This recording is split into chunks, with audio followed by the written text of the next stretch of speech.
Hello guys, आज पनि मैले सन्जुलाई झुक्काउनु लागि नि एउटा ट्रिक्स लिएर आएको छु, कार्ड ट्रिक्स है।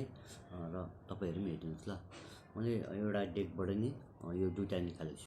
अच्छा, ठीक है, समझ गया। र यहाँ राखिदिएको छु।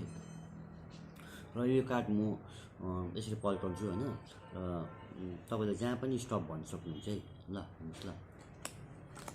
लेकिन ये साला कर क्या रहा? सपोजको कुरा अब तपाईँले यहाँ भनेर सपोज होइन, नभए यहाँ भनेर, नभए चाहिँ पनि भन्नु सक्छौँ। यहाँ भनेर यहाँ भन्ने सपोजको अब यो एका जुन चाहिँ छ यसरी पल्टाएर राखेँ होइन, यो माथि। त्यहाँदेखि यो उब्रेको कार्ड जुन चाहिँ छ होइन यहाँ माथि। र तपाईँको अझ एउटा एका चाहिँ होइन।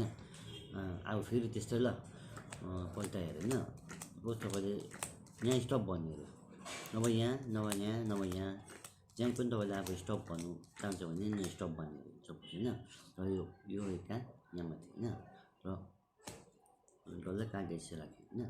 र यो डल्लै कार्ड मैले यसरी यहाँ यस्तो गर्दै चाहिँ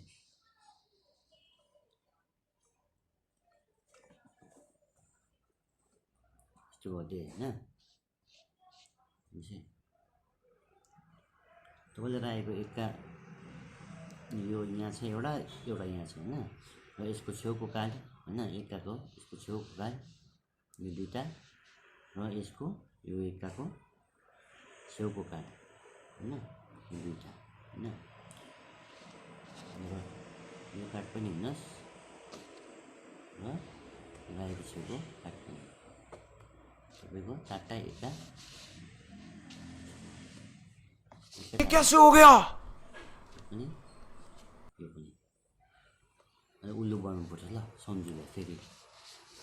ओके, थ्याङ्क यू गाइस।